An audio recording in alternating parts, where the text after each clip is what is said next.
Saya ingin menyampaikan, kebetulan tadi saya mampir ke rumah besan saya di Kalender, mau ketemu Kiai Munzir Tamam, mungkin mantan ketua MUI DKI dulu tuh, Pak Munzir Tamam. Kata besan saya, beliau sekarang sudah pakai roda, pakai ini.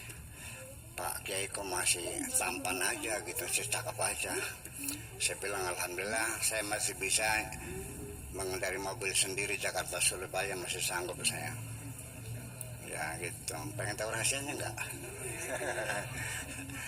Jangan pernah menyimpan dendam dan kebencian kepada siapapun.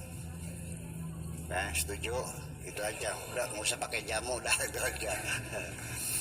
Nah, maksud saya ingin bercerita, beliau ini pakai roda. Orang kalau berjalan pakai roda cepat atau lambat? Orang yang berjalan lambat, tapi dia punya tujuan dalam hidup, jauh lebih baik daripada orang yang berlari kencang tapi tidak punya tujuan hidup. Setuju? Lari kencang, mau kemana? Nggak tahu. Bingung kan, biar lambat tapi punya tujuan yang jelas. Nah itulah makanya pelajaran pertama dalam ilmu hadis itu adalah pelajaran niat lah.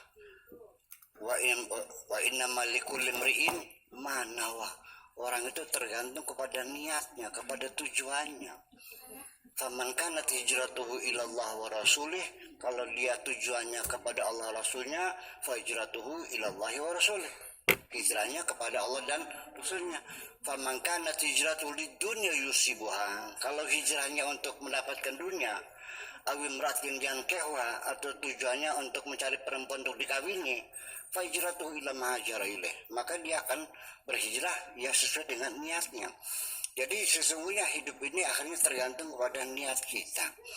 Artinya orang yang bisa menikmati hidup ini ketika hidup punya tujuan. Kalau nggak punya tujuan, dia tidak akan pernah merasakan kebahagiaan. Itu.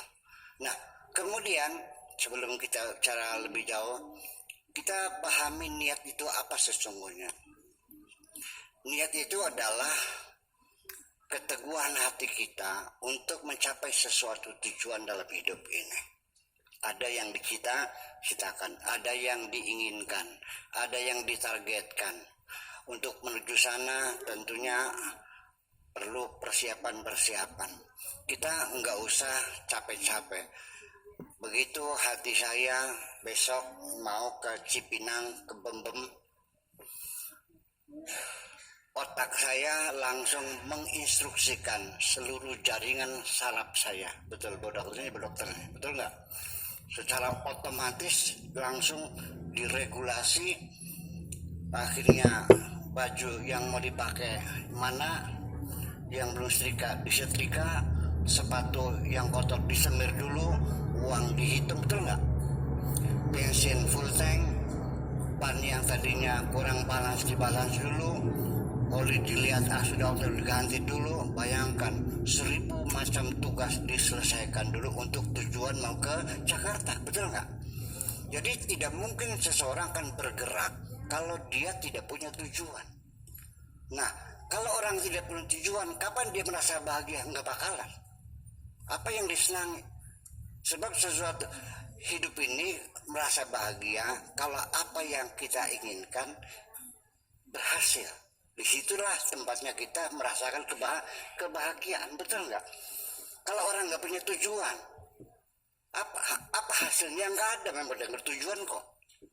Jadi semuanya sendiri itu kembali kepada tujuan yang awal. Nah, bapak-bapak dan ibu sekalian, itulah makanya niat ini sendiri perlu dikelola dengan baik. Sebab nanti yang paling substantif dalam menata kebahagiaan lah dari niat kita yang pertama. Niat kita itulah dikelola dengan baik. Satu, niatnya yang jelas. Lu maunya apa? Sebab apapun yang terjadi di alam dunia ini sebelum tercipta menjadi bentuk materi itu sudah dicipta lebih dulu dalam imajinasi kita. Ibu-ibu tahu Hotel Indonesia? Sebelum itu terwujud itu sudah tercipta dulu dalam imajinasi sang arsitek, betul nggak? Disitulah dia menggambar Hotel Indonesia panjang berapa, lebar berapa, tinggi berapa, berapa tingkat, pintunya warnanya apa, lantainya keramik atau marmer atau tehel, klosetnya warnanya apa, semuanya tercipta dalam pikirannya. Itulah kalau dalam ketuhanan, bahwa itulah yang disebut dengan iradah. Innama amruhu idza arada syai'an ayyaqula. Kalau Allah menghendaki sesuatu tinggal mengatakan. Nah, apa yang ada dalam imajinasi kita ini baru akan tercipta kalau sudah kita komunikasikan. Betul enggak? Saya mau bikin hotel. Nih gambarnya begini, biayanya sekian, plafonnya sekian, dan seterusnya dan seterusnya. Nah, maka itu dulu yang jelas. Tetapi nanti di kemudian hari kita mesti sadar bahwa kita mungkin di ruangan ini punya niat yang baik semua kok.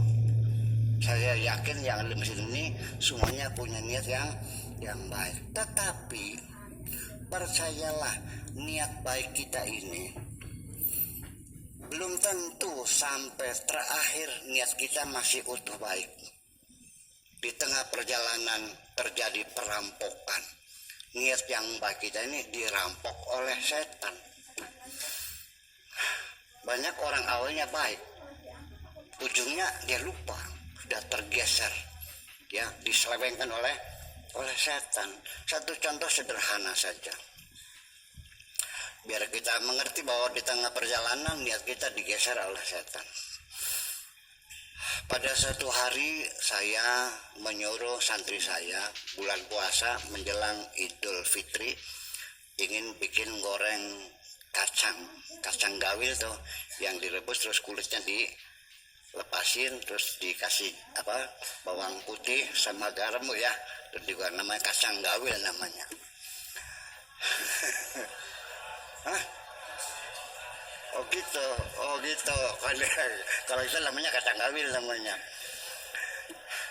Nah, saya menyuruh seorang santri saya untuk beli kacang 5 kilo. Nah, ini beli kacang 5 kilo yang bagus ya. Ini uangnya.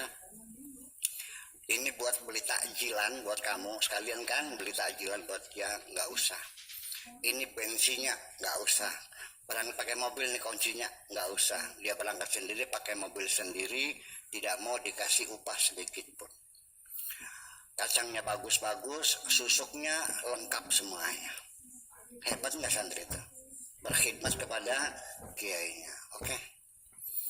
Tetapi pada beberapa minggu kemudian dia datang menanyakan, Buya mau beli kacang lagi nggak gitu. Saya jadi bingung nih, ada anak santri pengen disuruh beli kacang. Saya penasaran, saya berangkat sendiri, beli sendiri. Ternyata pelayannya cantik jelita kok. Iya kan, itu terjadi. Makanya jangan take for granted. Jangan Anda mengatakan dulu saya punya niat baik, kenapa akibatnya buruk? Coba diperiksa dulu. Jangan-jangan niatmu sudah bergeser. Betul.